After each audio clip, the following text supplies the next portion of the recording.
Hello everyone, I am Sarita Srivastava from Mahatma Gandhi Shikshan Sansthan.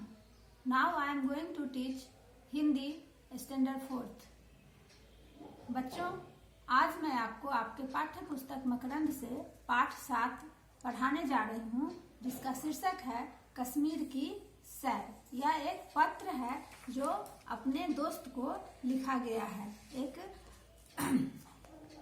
बच्चा अपना कश्मीर की यात्रा करके लौटता है और वह उसकी कहानी पत्र के माध्यम से अपने दोस्त को सुना रहा है। तो आओ हम इसे पढ़ते हैं और देखते हैं कि पत्र कैसे लिखा जाता है। पत्र में सबसे पहले बच्चों हम भेजने वाले का एड्रेस होता है, ऊपर में पहले लिखने वाले का पता होता है, उसके बाद हम संबोधन देते हैं और फिर हम पत्र को लिखना प्रारंभ करते हैं। तो आओ हम पढ़ें इसे। कश्मीर की सैर। देखो बच्चों, पहले लिखने वाले का पता लिखा हुआ है, 15 सिविल लाइंस, इलाहाबाद। प्रिय मित्र, ये संबोधन है। प्रिय मित्र अंजन। अब यहाँ से वो लिखना शुरू करता है।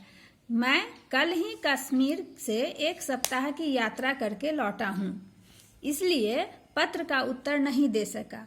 आशा है मेरी तरह तुम भी सकुशल होंगे।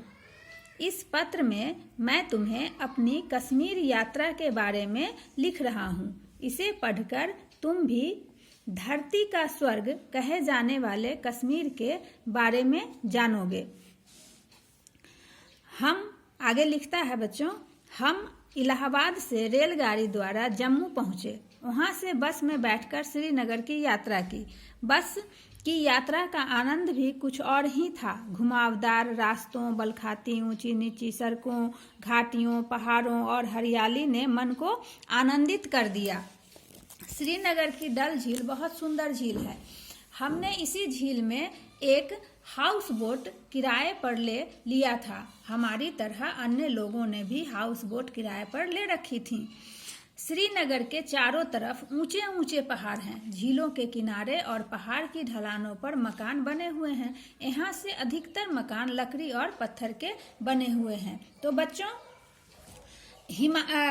कश्मीर एक हिमालय की तराई में बसा हुआ एक राज्य है। पहले यह पूर्ण राज्य था, अभी यह हमारा केंद्र शासित प्रदेश है, क्योंकि वहाँ से जब 370 की धाराएं हटाई गई तो उसे केंद्र शासित प्रदेश बनाया गया है। इसमें बच्चों अधिकतर लकड़ी के मकान होते हैं, क्योंकि वहाँ पर बर्फ गिरती है और बर्फ गिरने से वह मकान खराब ना हो, इसीलिए वहाँ पर लोग अधिकतर लकड़ी का मकान बनाकर रहते हैं। कश्मीर में मौसम ठंडा होने के कारण वहाँ के लोग गोरे और सुंदर होते हैं।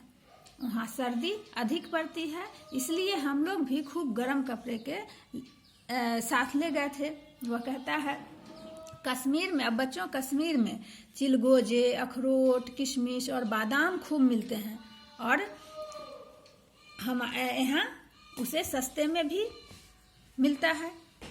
हमने कश्मीर में खूब मेवे खाए। वो कहता है कि कश्मीर में हम खूब मेवे खाए। वहाँ के पेड़ फलों से लदे रहते हैं।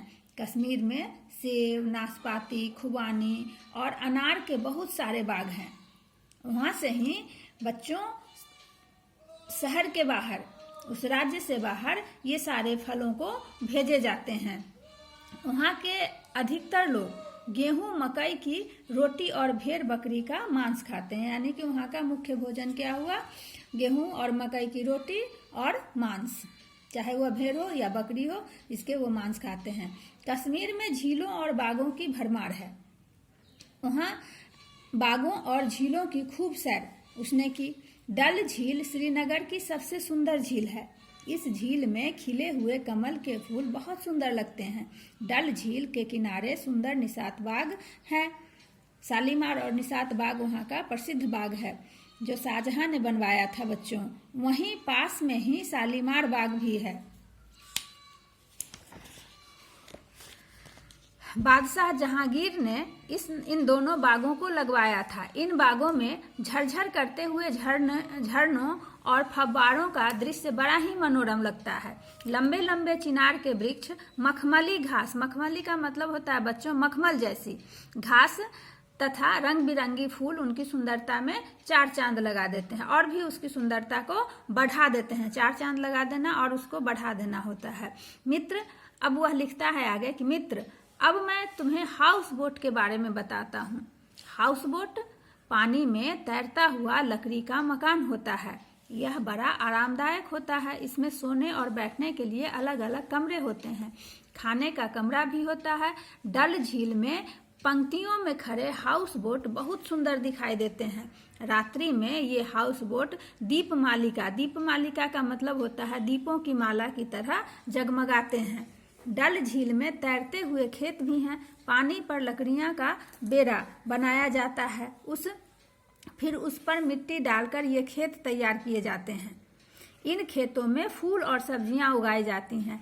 पानी में तैरते फूलों के पौधे और हरियाली से ऐसा सुंदर दृश्य बनता है कि पर्यटक देखते ही रह जाते हैं। यानी जो वहाँ पर घूमने के लिए आते हैं उसमें वो उस मनोरम दृश्य को देखते ही रहते हैं। वहाँ की झीलों का आनंद लेने के लिए हर साल देश विदेश से हजारों लोग आते हैं।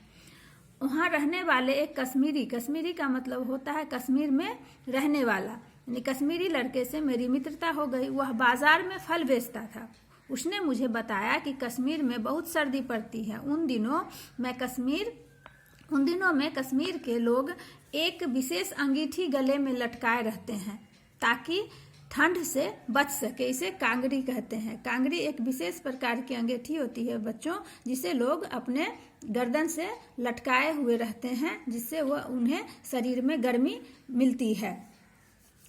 सर्दियों में घरों, पौधों और पेड़ों की डालियों पर बर्फ की तहें रुई की तरह जम जाती हैं। यह देखने में बहुत ही सुंदर लगती है। कश्मीर में ऊनी कालीन, शाल, दुसाले और गर्म चादरें बनाई जाती हैं। ये काफ़ी कीमती होती हैं। वहाँ अच्छी किस्म की रेशमी कपड़े भी मिलते हैं। कश्मीर का केसर पूरे संसार में प्रसिद्ध है बच्चों। वहाँ केसर की खेती होती है। केसर क्यारियों में जब फूल खिलते हैं तो घाटी केसर की सुगंधों से महक उठती हैं।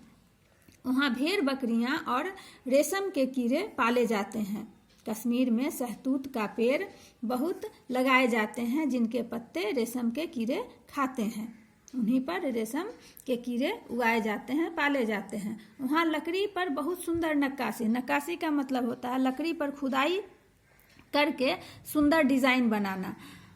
शिल्पकार अपनी कला से लकड़ी में जान डाल देते हैं। मैंने वहाँ मेज, श्रृंगारदान, संदूकों आदि पर सुंदर नक्काशी देखी और अपने लिए एक कलमदान भी खरीदा। तो बच्चों इस तरह से वह श्रीनगर का सैर किया। श्रीनगर में वह 4 दिन ठहरा। वहाँ उसने शालीमार बाग, निशात बाग, शंकराचार्य मंदिर, चश्मा शाही, गुलमर्ग, खिलनमर्ग आदि स्थानों की सैर की। श्रीनगर से वह पहलगाम पहुंचा। रास्ते में मारतंड में खंडित सूर्य मंदिर देखा। पहलगाम में भी उसने आसपास के स्थानों पर सैर की, घुड़सवारी का आनंद लिया। अब पहलगाम से अमरनाथ की यात्रा आरंभ होती है।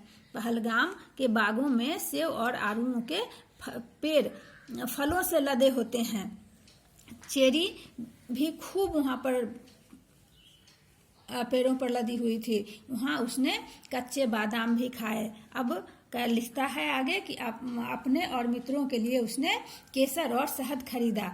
अब उसने कश्मीर कहता है कि कश्मीर की सुंदरता के बारे में क्या क्या लिखूं। बस इतना समझ लो कि यदि पृथ्वी पर कहीं स्वर्ग है तो कश्मीर में ही है बच्चों। अगले वर्ष तुम भी कश्मीर घूमने जाना, तभी तुम उस आनंद का अनुभव कर सकोगे। तो बच्चों कश्मीर किसी भी प्रकृति की सुंदरता हम जाकर ही देख सकते हैं, महसूस कर सकते हैं। पढ़ने से सिर्फ हमें उसके बारे में जानकारी मिलती है, वो अनुभव, वो फीलिंग्स नहीं आता है।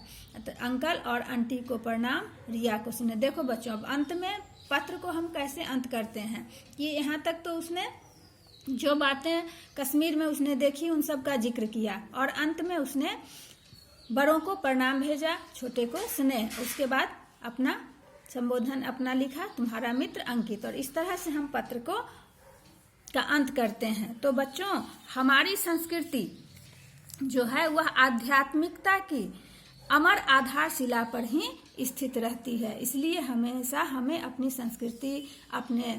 संस्कृति की रक्षा करनी चाहिए, अपनी प्राकृतिक संसाधनों की रक्षा करनी चाहिए, प्रकृति को भी बचाए रखना चाहिए। इन सब चीज़ों पर हमेशा हमें ध्यान देना चाहिए। धन्यवाद।